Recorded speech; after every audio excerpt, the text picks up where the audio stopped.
a profissão, só que não me imaginava passar pela medicina de jeito nenhum. E de última hora eu olhei no cardápio do vestibular, né, dos cursos ali, e disse, por que eu vou fazer medicina? Se tem psicologia. Então foi bem na escolha do curso, então parece uma coisa meio estranha, né? Quase como a história bonita, a gente tinha vocação, mas não, essa foi a ideia. Mas aí, quando eu entrei no curso, eu vi que era aquilo mesmo. Então, durante a psicologia, tu foi te encontrando? É, mais ou menos, né? Porque a psicologia ela é muito limitada também. Tem muitas coisas que a gente não aprende. Imagina que são 5 anos e boa parte do conteúdo ele tem que ser compactado, né, naqueles 5 anos de uma formação, então tem muita coisa que fica de fora. Então a própria visão do ser humano que eu sempre acreditei, que envolvia mais espiritualidade, autoconhecimento, filosofia oriental, não estava contemplada na psicologia.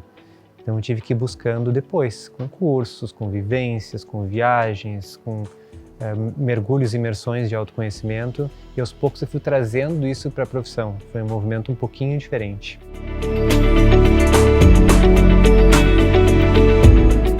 Felicidade, do ponto de vista científico, né, se tu quiser que eu te responda, ela é chamada de bem-estar, né? Porque felicidade é uma emoção e ela é muito subjetiva. Então tu pode estar feliz porque tu tem um óculos novo e eu estou feliz porque eu estou aqui contigo conversando sobre algo que eu gosto. Enfim, a felicidade é muito... Então para estudar a felicidade, imagina, né? É muito subjetivo e é uma emoção. Então, mas o que leva essa emoção a surgir? Então os cientistas começaram a estudar e viram que o conceito de bem-estar, ou seja, tem a ver com as emoções positivas, tem a ver com a satisfação geral com a vida, com satisfeito, né, com a vida. Então, bem-estar é a palavra que mais define felicidade hoje. Só que, como tudo na vida tem os dois lados, tem uma felicidade que é mais momentânea, que a gente chama do bem-estar mais hedônico, ou da perspectiva hedônica, que é mais ligado ao prazer, à satisfação com a vida hoje. O que te faz feliz hoje? Como tu tá hoje? Quão satisfeita tu tá com a vida hoje, né? E tem a perspectiva que eu gosto mais, que é aquela perspectiva mais eudaimônica dos gregos, que é uma perspectiva dentro da ciência que a gente chama de bem-estar psicológico, que é uma perspectiva a longo prazo, que é uma vida de observância, que a gente ir, digamos, olhando as nossas ações, entendendo bem as atitudes dentro de uma ética, ao ponto de tu chegar lá no final da vida, olhar para trás e poder dizer, eu acho que eu tive uma vida feliz, né? Porque durante todas as atitudes que eu tive, frente a dificuldades da vida, frente aos desafios que a vida me trouxe, eu tive uma postura ética, fiz aquilo que, como os gregos falavam, aquilo que os deuses esperavam de mim, né? Uma vida eudaimônica, ou seja, eu vi o meu daimon, né? Aquilo que era esperado que eu vivesse. Então tem essas duas perspectivas de felicidade hoje em termos científicos, né? Uma mais instantânea, que não deixa de ser, né, algo que a gente usa no dia a dia também. Eu tenho uma tendência a gostar mais daquela que é mais, digamos, né, de longo prazo, que é a perspectiva eudaimônica.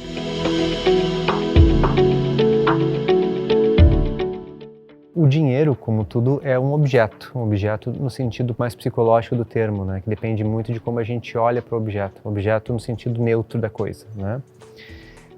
Vai depender sempre de como a gente se coloca frente a esse objeto. O dinheiro, em termos científicos, ele é importante para tirar as pessoas da pobreza, né, das necessidades mais básicas. Então, o dinheiro é importante para a felicidade? Sim, caso tu estejas passando por situações de pobreza extrema. Mas depois de uma renda razoável, o dinheiro já não é mais importante para a felicidade. Mas eu também entendo que o dinheiro, se a gente for pensar num sentido mais amplo, né, como objeto, se eu me coloco, né, à disposição de um mundo bem conectado, com sentido, com propósito, o dinheiro é um ótimo aliado para que aquelas coisas possam ir adiante. Então, a forma como eu olho para o dinheiro, alinhado com uma motivação mais intrínseca, conectada com os meus valores, o dinheiro vem junto para ajudar a concretizar projetos, por exemplo, para colocar as coisas, né, adiante para milhares de pessoas. Ao invés de uma ou duas, o dinheiro possibilita que a gente possa acessar, por exemplo, milhares de pessoas. Então o dinheiro acaba sendo aqui um parceiro, ele está à minha disposição e não eu à disposição dele. Então nesse sentido eu acredito que é um ótimo aliado para a felicidade. Falar sobre dinheiro, sobre qualquer qualquer assunto depende muito dessas variáveis pessoais, subjetivas, porque nossa consciência ela é colorida pelas nossas crenças. Então, como será que tu viveu as tuas crenças sobre dinheiro? Eu atendi uma vez na clínica uma pessoa, né, do exterior que viveu durante os 10 primeiros anos da sua vida num país comunista. Depois esse país, claro, não é mais comunista hoje. Imagina então todo um sistema comunista com tudo racionalizado, né, ele me contando isso, né, com uma profissão bem determinada, né, o pai dele tinha uma profissão e ia continuar com aquela profissão pro resto da vida. Então isso já vai formando crenças do que o dinheiro e a questão do financeiro simbolizam. Então, para um conjunto de crenças daquela pessoa, imagina ele saindo de um país comunista e, né, o novo regime capitalista. O que vai representar o dinheiro para ele? E às vezes, dentro dessa mesma ideia, né, do dinheiro pegando pelas crenças, nós temos na nossa família o que a gente chama de ditados ou mandatos familiares, né, que pode ser tanto para o dinheiro como algo bom, no sentido tu tem que, né? O tem que fala muito de algo que a gente é obrigado a, né? É muito clássico a gente ouvir a pessoa dizendo, eu tenho que. Bom, será que tu tem que? Ou eu quero, eu necessito, né? Enfim, né? Eu busco isso. Então, muitas vezes as famílias têm mandatos que são positivos em relação ao dinheiro. Por exemplo, tu precisa te realizar, o dinheiro é consequência, né? Ou talvez tu venha de uma família que, de acordo com as necessidades transgeracionais daquela família, que passou, por exemplo, por muita escassez, é bem importante ter os bens materiais. Só que isso vem carregado de mandatos que formulam as tuas crenças. Por exemplo, Deus ajuda quem cedo madruga, né? Então, olha, primeiro tu escolhe um bom trabalho, depois tu vai pensar nas tuas coisas da vida. Então, muitas vezes, se a gente for parar para pensar ou para analisar de onde vêm essas crenças vão sendo formuladas há 2, 3 gerações anteriores. Bom, então quando a pessoa atualmente vai falar sobre dinheiro, vai sentir o que é dinheiro, ela está colorida por essas questões transgeracionais, questões sociais também do que o dinheiro significa, do que muitas vezes se atrela à figura do dinheiro, como para ser feliz tu precisa ter dinheiro. Então o ser humano acaba sendo atravessado por esses vários fenômenos, várias variáveis, e isso tudo determina o que o dinheiro significa para essa pessoa.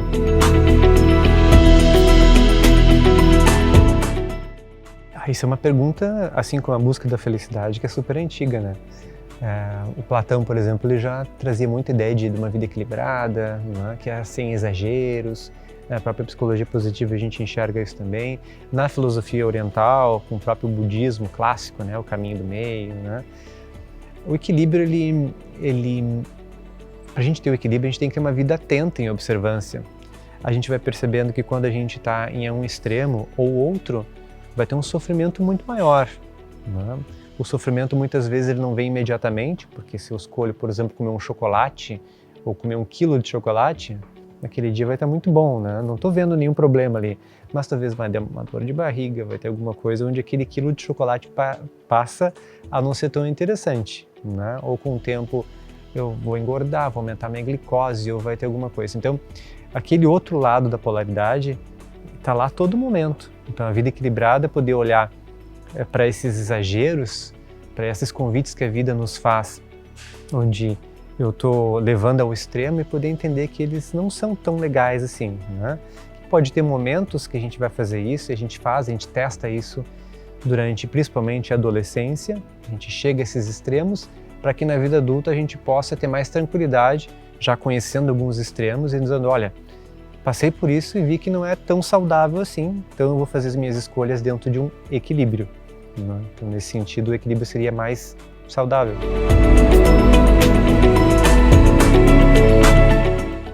Eu posso trabalhar assim, olha, Nai, eu posso te dar várias dicas de como tu cumprir as tuas metas, né? Tu diminui ela em pequenos pedaços, tu conta pro teu amigo, porque tu tem reforço social e aí tu te compromete mais com elas. Quer dizer que tem várias dicas de como tu cumprir as metas. Então isso é uma parte válida.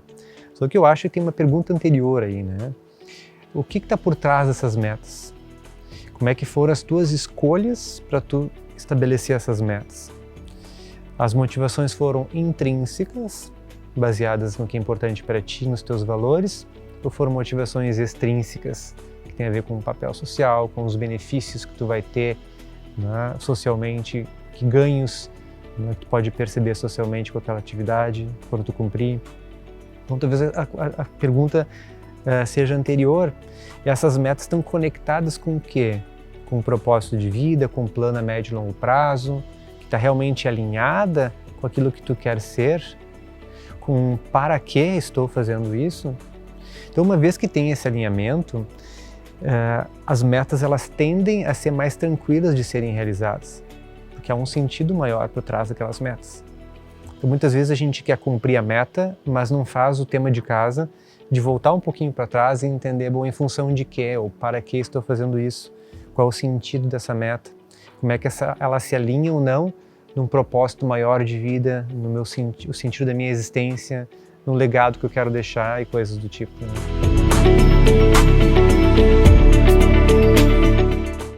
O autoconhecimento, eu acredito que é o maior propósito da humanidade. Nós estamos aqui com esse propósito. Se a gente for pensar bem em termos evolutivos, nós somos os únicos animais que têm essa capacidade, que a gente chama de self, né, do si mesmo, de questionar a nossa própria existência.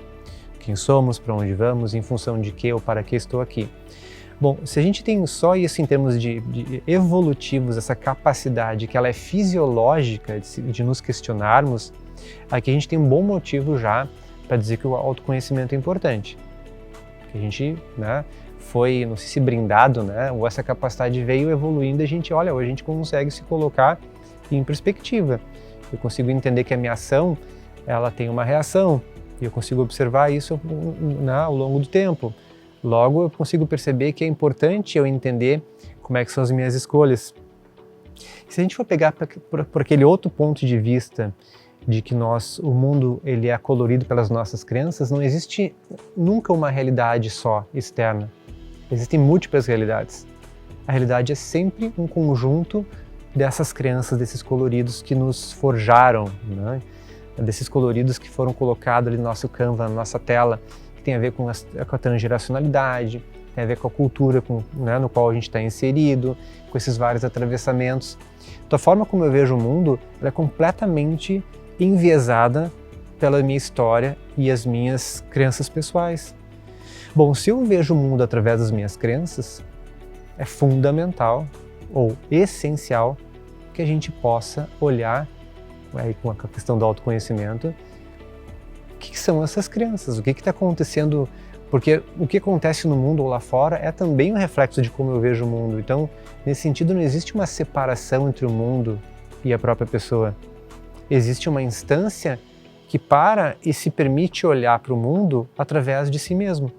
Então, se eu quero questionar o mundo, o melhor caminho é começar com um questionamento interno.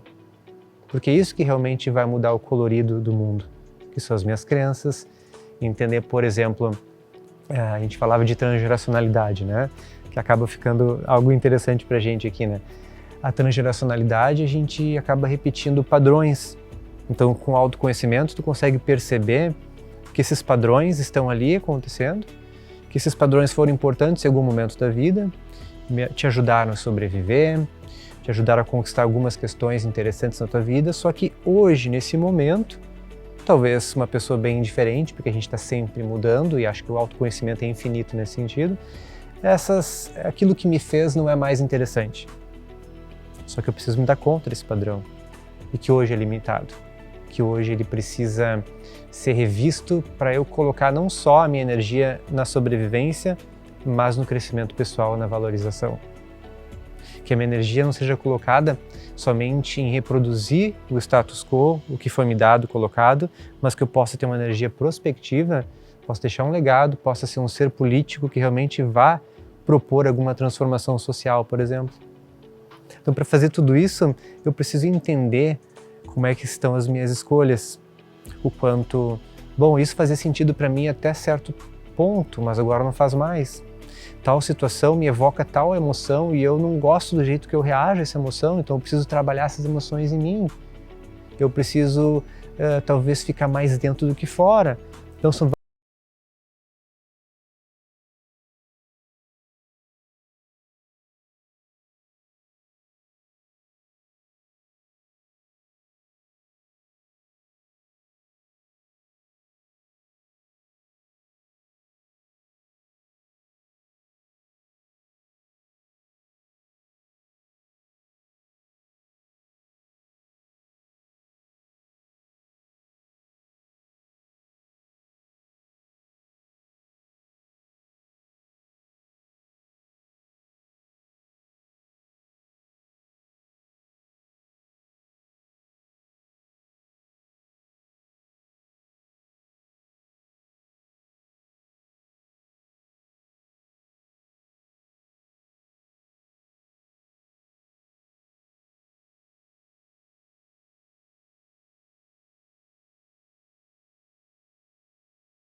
tão saudáveis, digamos assim. Então, não olhar para o autoconhecimento é também válido nesse sentido, no sentido mais defensivo. Agora, a partir do momento que a pessoa começa a se encontrar, né, no autoconhecimento, acaba viciando, né? Porque a gente vai percebendo que o mundo é muito maior do que o nosso umbigo, que eu estou profundamente relacionado com aquilo que eu faço.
A técnica é importante? Sim, e muito importante, mas ela é um meio para, ela não é um fim. Porque a gente tem uma certa tendência na sociedade a focar na técnica, e por isso que a gente falava antes, eu vou te ensinar uma técnica para como tu vai chegar nas metas, mas ela não vai ter consistência, ela vai ter perna curta. Agora imagina a gente aliar a técnica e aliar uma motivação intrínseca, profunda, com um propósito. Então a gente tem uma combinação aqui perfeita, né? Então por isso que é fundamental para qualquer estabelecimento de metas poder acessar essa parte mais profunda, mais transcendente, que passa pelo autoconhecimento.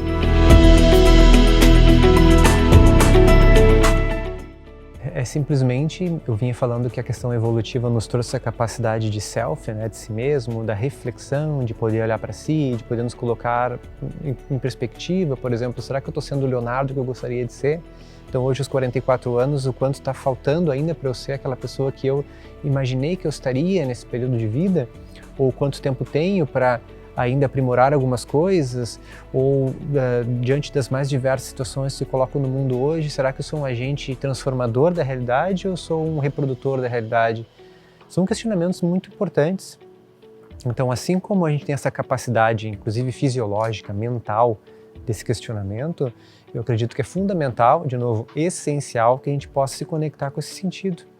E esse sentido ele vai mudando, assim como a gente vai mudando, esse sentido ele vai ganhando coloridos diferentes também.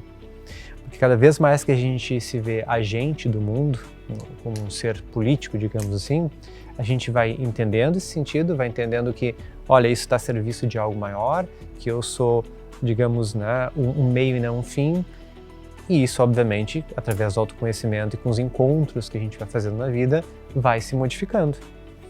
A gente falava de autoconhecimento antes, o autoconhecimento está muito ligado à questão do sentido no propósito.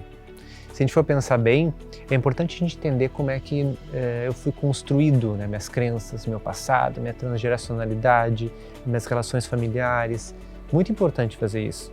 Mas também tão importante quanto isso, de só olhar para o passado, nos compreendermos, é entender que eu ser hoje, que faço as minhas escolhas, que consigo enxergar a realidade com uma visão um pouco mais ampla e conectado com esse algo que não está aqui ainda, como é que eu vou fazer uma vida prospectiva? Então, como é que eu faço escolhas que vão além de mim mesmo? Como é que eu me coloco à disposição do mundo? Que tem a ver com legado, tem a ver com projetos de transformação social, tem a ver com, sabe-se lá qual foi o sentido, o que é importante para ti. A palavra transcendente é muito chave aqui, né? Porque o transcendente ele possibilita o olhar além, e só o animal humano consegue fazer isso. E a parte da transcendência, ela tem várias nuances. Por exemplo, faz parte da transcendência a gente conectar com aquilo que é sagrado pra gente. Que sagrado é aquilo que é fora do comum e merece a nossa veneração. Bom, para mim eu tenho valores que são sagrados para mim. Eu tenho práticas, rituais lá na nossa família que são sagrados pra gente. Se a gente senta e se conecta com aquela refeição, ou a gente tenta sentar juntos à mesa para poder conversar, enfim, aquele é um momento sagrado para nossa família, porque ele envolve muitos valores e questões que a gente quer, por exemplo, deixar para os nossos filhos como valores. Então aquilo se torna sagrado.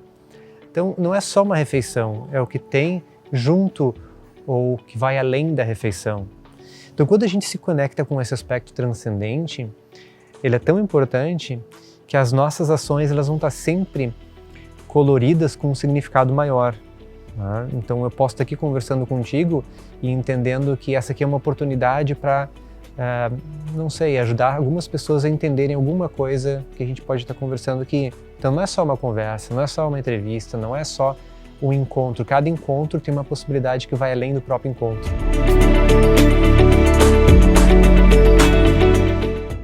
Bem desafiador, porque como a gente vai mudando no decorrer do nosso espectro do desenvolvimento, a forma, a sensação que eu tenho da passagem do tempo também vai mudando.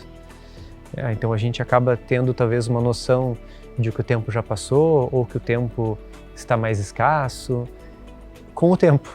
Então a gente não nasce tendo essa perspectiva. O adolescente, por exemplo, acha que o tempo é infinito, que ele vai fazer tudo e que, meu Deus, o tempo não é nunca uma limitação. Tanto que, e é nessa época mesmo que ele deve testar isso. Então não só ficando até de madrugada, não dormindo, então ele está testando o tempo, porque para ele, ele ainda não tem desenvolvido essa ideia, digamos, do que o tempo representou e dessa ideia mais prospectiva do tempo. Então, felizmente ou infelizmente, o tempo ele vai ganhando conotações diferentes. Infelizmente, para a maioria das pessoas, como esse tempo ele vai se tornando cada vez mais escasso, isso vai deixando uma pressão psicológica para questionamentos mais profundos serem realizados, ou para que os questionamentos psicológicos mais profundos possam ter uma ação em relação a esse tempo. Então, o que eu vou fazer agora? Eu tenho 44 anos, será que eu conquistei tudo que eu queria conquistar? Será que eu tenho esse tempo para isso? O quanto esse tempo está à disposição ou não de mim? E aí entram valores, aí entram várias questões éticas que podem estar balizando essas decisões. E eu poderia, por exemplo, trabalhar muito mais do que eu trabalho. Mas eu tenho um filho de 3 anos e eu quero e faço escolha ou escolhas por estar com ele. Eu tenho 2 turnos da minha semana que eu fico só com ele.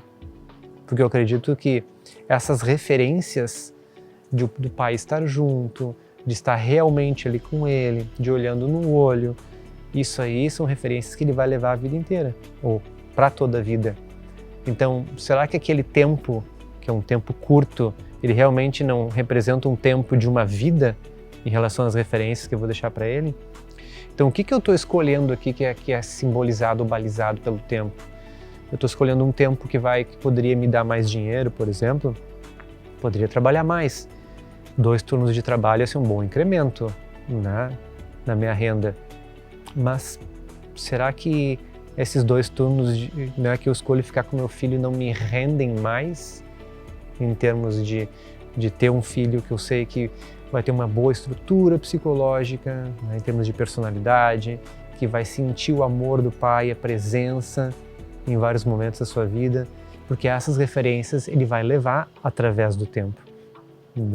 E é uma coisa que ele não vai perceber. Talvez mais tarde ele vai perceber que ele teve essa referência de pai pelas escolhas que eu fiz pelo meu tempo. Então o tempo ele varia muito nesse sentido, do quanto a pessoa percebe. Assim como o dinheiro, o tempo está à nossa disposição e geralmente comparam inclusive dinheiro com tempo. né? Que é uma relação muito clara, né? Tempo é dinheiro, e por um lado é dinheiro, a gente sabe disso numa sociedade que a gente precisa produzir para poder sobreviver, sem dúvidas e nada contra isso. Mas a grande questão é, será que eu estou conectado com as outras coisas que vêm junto da vida, de uma vida produtiva que não passa pela produtividade financeira? O que eu produzo também com o tempo que não é financeiro? Então isso é uma reflexão filosófica e faz parte do autoconhecimento também. Como é que eu quero produzir com o meu tempo?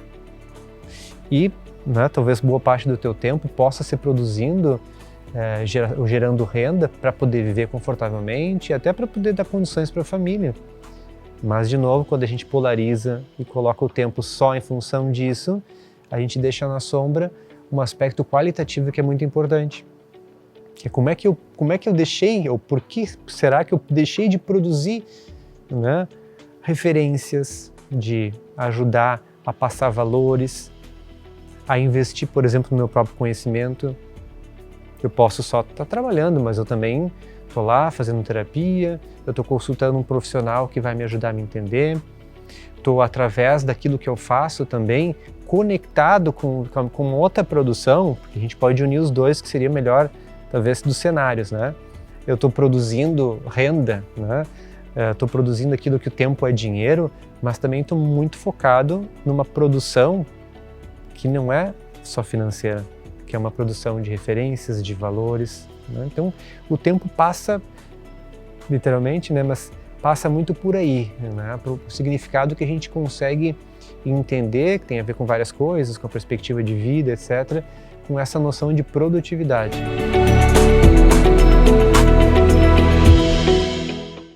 Eu vejo muitas pessoas no consultório durante mais de 2 décadas, né? Infelizmente, a gente ainda está numa cultura muito mais de falar dos problemas, então é muito mais o sonhar passa muito pelo não conseguir realizar, né? Do que trabalhar o meu sonho prospectivo, né? No sonho, assim como a arte, a gente tem múltiplas possibilidades, é uma linguagem onde tudo pode, onde a gente pode realmente não ter fronteiras, e isso possibilita a gente chegar talvez perto daquilo que talvez a gente não vai conseguir nunca chegar nesse devaneio, nesse sonho, mas a gente se permitiu. Então o sonho é uma ferramenta muito importante. É através do sonho ou do deixar ir que a gente tem mais conexões cerebrais, inclusive. Quando a gente está lá no nosso famoso ócio criativo, não fazendo nada, que muitas vezes estava sonhando acordado, é que a gente consegue conectar diferentes assuntos de diferentes áreas. Aí tem aquela coisa do ahá, o eureka, ou o insight, porque a gente estava tranquilo, porque a gente estava se permitindo estar naquele lugar. Então o sonhar, ele tem muito essa conotação, não sei se era nesse sentido o sonho que tu diz, né? Desse sonho de poder se permitir fazer as coisas, que pode ter uma função fundamental para qualquer projeto que a gente, né? Mas claro, como tudo, sonhar, se a gente colocar ele numa polaridade no sentido de sonho, de sonhar e concretizar, se a gente usar essa linha como a dualidade, o antagonismo um do outro, se ficar só no sonho, a gente tem uma sombra que é a dificuldade de concretizar, né? Então tem esse aspecto também que é importante a gente comentar, né? Assim como só concretizar sem sonhar, sem se permitir, se torna um reprodutor, né? Porque esse sonho ele não estava conectado com essas múltiplas possibilidades de inventar, de implementar, de ser um ser que muda o mundo, que se permite outras possibilidades, não só reproduzir o status quo, por exemplo. Então acho que o sonho está muito por aí, né? Numa capacidade que tende a ser muito boa, mas se ela tivesse, a gente colocar ela na polaridade do concretizar, tem que cuidar para o sonhador não ficar só o sonhador.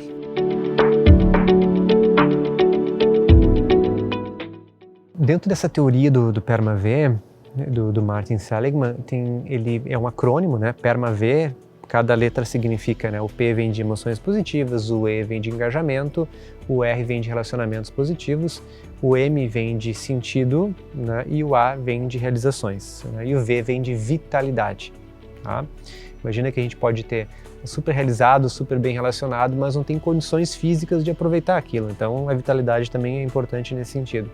Então, a gente foi entendendo através dessa teoria que as pessoas com mais alto índice de bem-estar, elas tinham boa parte, ou ela tinha um score, né, nos questionários ali, né, elas tinham bastante emoções positivas durante o dia, durante suas vidas, elas tinham trabalho ou se engajavam em atividades que eram muito prazerosas, que tinham sentido para elas, elas tinham relacionamentos íntimos, né, relacionamentos íntimos, então não é o número de pessoas, né, estar com pessoas que realmente são significativas também foi importante para a felicidade. Uma vida conectada com o sentido e com o propósito. E também essa vida onde eu olho para trás e vejo que eu conquistei, que eu realizei muitas coisas, né? Além da vitalidade.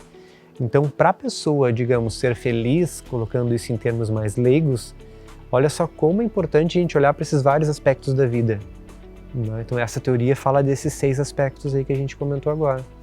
E tem uma outra teoria que é um pouquinho mais de médio e longo prazo, que está ligado àquele aspecto mais grego, né, da eudaimonia, que ela leva em consideração ainda outros elementos, por exemplo, domínio do ambiente, autoaceitação, crescimento pessoal, traz propósito também, mas aquela ideia de tu poder te colocar em perspectiva e poder dizer, olha, eu sou feliz por quê? Porque eu fiz escolhas onde eu tenho uma certa noção aqui do meu ambiente, eu sei que eu influencio o ambiente, eu sei que eu posso propor algumas coisas nesse meu mundo.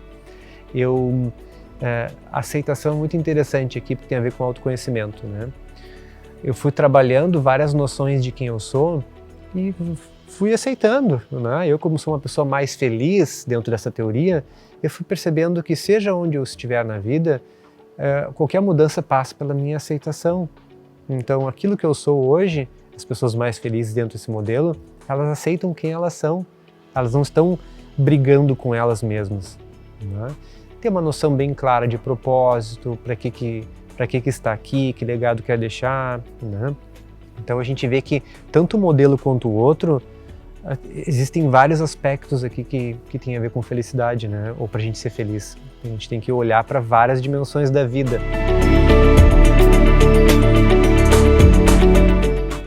Eu tenho vários exemplos do quanto o dinheiro, não só para o consultório, para os clientes, né? Mas eu vou dar um exemplo pessoal que eu também não me importo. Eu vivi numa família de classe média alta talvez, com um pai que tinha um bom poder aquisitivo, mas não sabia lidar com dinheiro. Então eu não sabia economizar, não sabia fazer investimentos, então ele vivia muito aqui e agora. Porque entendendo a história dele, ele já é falecido, ele veio de uma família de camponeses, onde os pais dele foram expulsos de casa porque era um relacionamento proibido, e isso como eu escutei no consultório durante esses 20 anos. Que é uma história comum, assim, né, das pessoas serem, né, como é que chama quando a gente expulsa, deserdados, essa é a palavra, né, quando são deserdados, e meu pai cresceu nesse ambiente de muita escassez. Então, para ele, o dinheiro que ele ganhava era quase como, isso eu vi muito no consultório também, pessoas que vêm de muita escassez, quando ganham bastante dinheiro, se tornam até pessoas ansiosas, porque, olha, tem um grande vazio agora, tem uma etapa ali que é interessante, né? Que a pessoa pode ficar naquela etapa ou pode se entender, se autoconhecer e perceber que, olha, o meu objetivo de vida não era só não ser que nem meu pai, ou sair da escassez, né? E meu pai, ele teve essa dificuldade, né? De planejamento, de fazer esses investimentos. E eu me vi, principalmente agora, recentemente com a família, com aspectos parecidos com meu pai, isso que eu já sou uma pessoa meio bem trabalhada, digamos assim, eu me vi tendo aspectos muito parecidos com meu pai. Só um pouquinho, e médio e longo prazo. Eu não tenho seguro de vida, se acontecer alguma coisa com minha família, comigo, né? Como é que minha família vai ficar? Então eu comecei a me movimentar para algumas coisas principalmente de longo prazo que meu pai não fazia.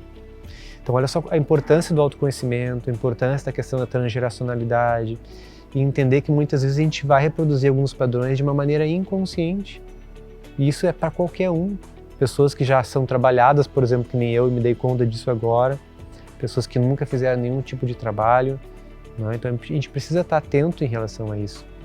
Tem pessoas que eu atendi que viveram num momento, em situações de muita abundância financeira e que a relação com o dinheiro é uma relação quase promíscua, né?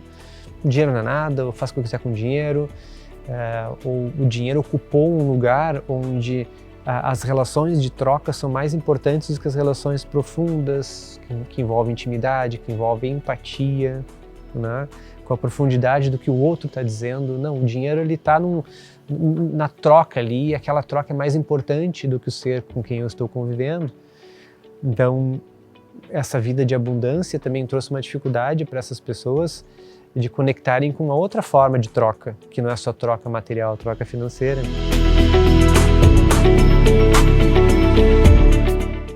É engraçado porque eu trabalhei muitos anos com empatia, né, com capacitação de empatia, e é um dos pilares do tipo de psicologia que eu faço no consultório, né?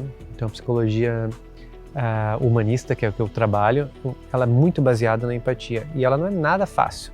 Ela é linda, ela já teve muito na moda, né, uns 10 anos atrás, todo mundo falava empatia, e é um termo que envolve muita coisa.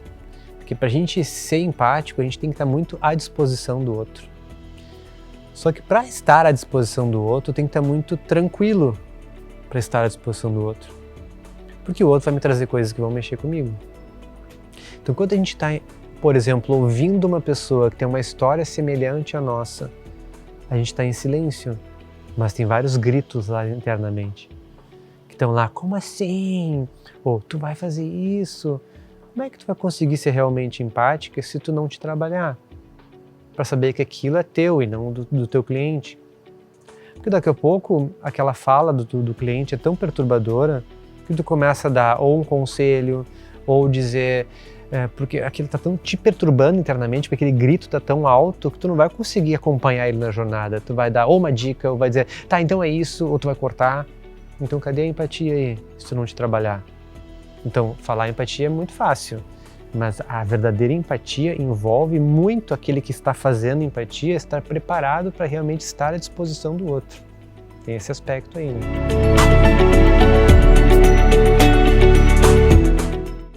É interessante porque a consciência está nos contrastes. Eu só vou perceber que existe uma luz porque existe a sombra e vice-versa.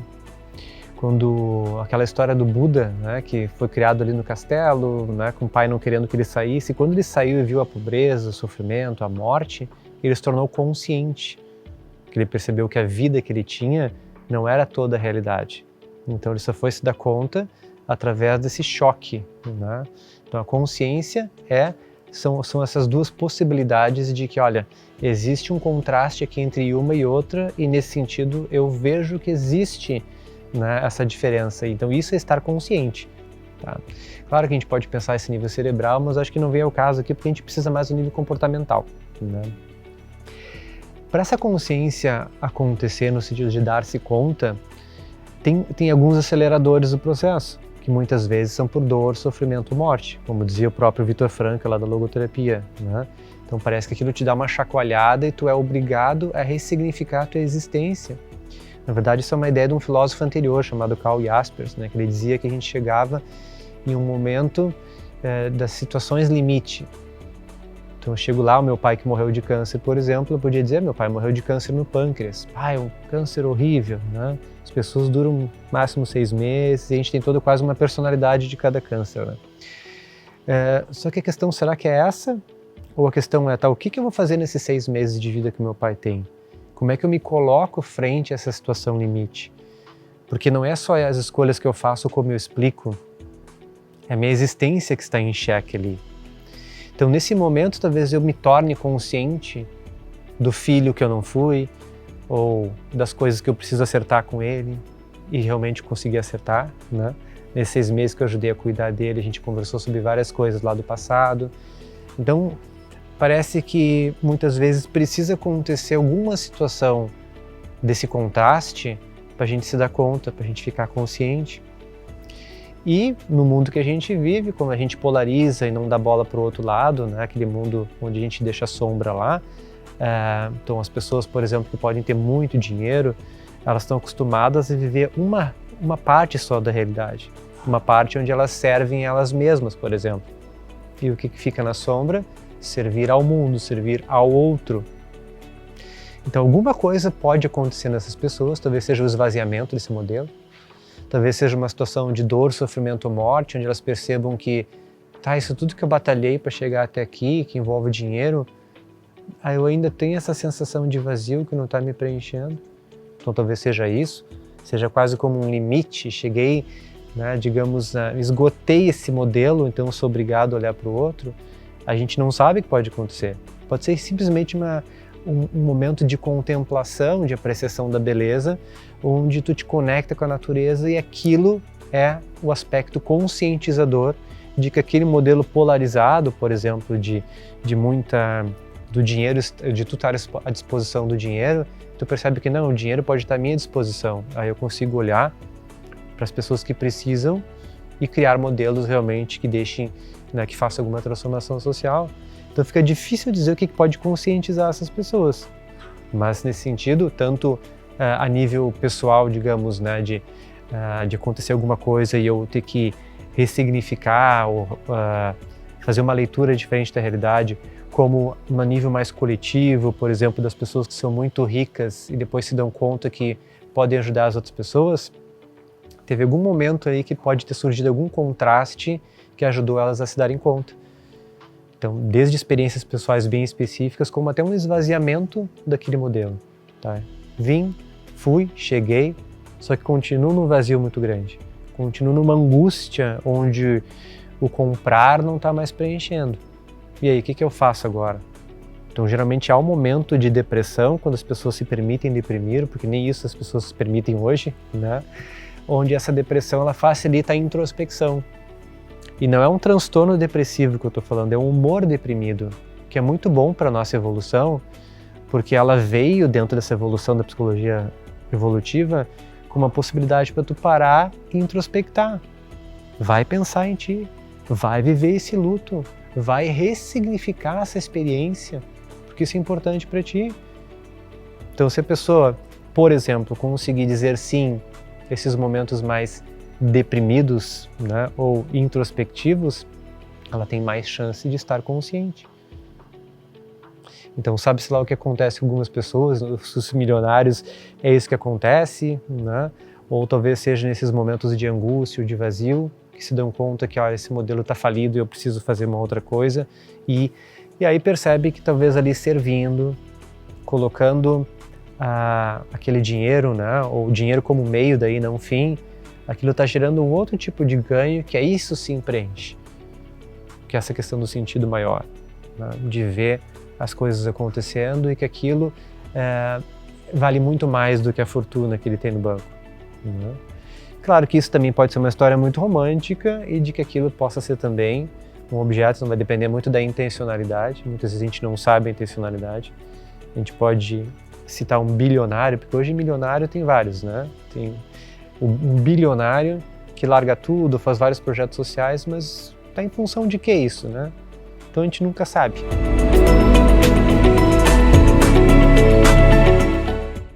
Digamos assim, para que dica eu daria, ou que mensagem eu deixaria que eu acho melhor para as pessoas que querem buscar felicidade, enfim, ou que querem começar a trilhar esse caminho dessa felicidade no sentido mais profundo que a gente está falando agora, que envolve autoconhecimento, que envolve uma conexão mais profunda. Bom, essa conexão profunda ela acontece consigo, e a partir do momento que ela acontece consigo, ela acontece com o mundo também. Numa resposta anterior eu tinha falado isso, que tem uma linha muito tênue que talvez a gente separe só didaticamente do conhecimento interno para o conhecimento externo. A gente precisa resgatar um pouquinho aquilo que é o que a gente chama da energia feminina, no sentido se a gente pode chamar de energia beta, porque chamar de energia feminina talvez possa ter uma outra conotação, mas o mundo hoje está muito dentro da energia alfa, energia masculina, do ganho imediato, de uma certa agressividade, de algo que deve ser feito a qualquer custo, por exemplo, de filosofias positivistas que querem, por exemplo, só da filosofia positivista, não da psicologia, que querem o ganho pragmático a qualquer custo, não importa o que acontece com o planeta a médio e longo prazo. Então a gente precisa resgatar porque a gente vive nesse mundo muito masculino, todo o universo feminino, que é o universo da conexão, da intuição, do cuidado. Então, digamos que a gente consiga ir aos poucos resgatando isso no nosso ser. O que a tua intuição está dizendo? Que convites a vida está fazendo para ti? Quando tu chega então e tu está incomodado com uma situação que tem a ver com uma questão financeira, por exemplo, qual é aquela vozinha interna desse universo feminino, ou seja, o que está além daquilo que está acontecendo, que é um aspecto transcendente, que também é feminino, né? Que também é muito mais conectado. Então, o que é os significados que estão além daquilo que está posto podem estar querendo te dizer? Eu diria que para as pessoas que a principal transformação aqui em busca dessa felicidade, porque isso depende então do nível de consciência que elas estão. Então, qualquer dica aqui seria muito perigoso da minha parte dizer isso, tá? Então, eu diria o seguinte: dentro daquilo que tu pensa, que tu sente, que convites a vida está te fazendo, né? Pode ser que a vida está fazendo convites para ti, para tu questionar um pouquinho se esse modelo que tu está fazendo é realmente um modelo que te conecta com algo mais profundo, te conecta com os valores. Pode ser que seja esse o convite. Pode ser que tu comece a olhar para aquela parte, digamos, mais profunda de quem tu é, e ao invés de só olhar para fora, começar a olhar para dentro. Então, tu ter práticas introspectivas. Não precisa nem ser meditação, pode começar com mindfulness, pode começar com atividades onde tu conecta com aquilo que é sagrado para ti e fazer valer esse sagrado. Fazer valer aquele momento onde tu tá em família, sentando lá na mesinha com tua família, porque aquele momento é sagrado, porque tu sabe que a troca que acontece ali é uma troca importante para deixar aquelas referências para teus filhos. Então, o que está gritando desse sutil, desse transcendente, dessa conexão, desse sagrado? E esse grito é um convite. Então, que convite, que resposta tu vai dar para esse convite que está sendo feito? E essas respostas, eu imagino, pelo contexto que a gente vive, que estão muito mais nesse universo feminino. O universo da intuição, o universo para a gente poder se conectar com esse algo maior, para a gente poder ficar um pouquinho mais consigo mesmos, em silêncio, para a gente poder se permitir não só estar sempre produzindo financeiramente, né, mas produzindo qualitativamente.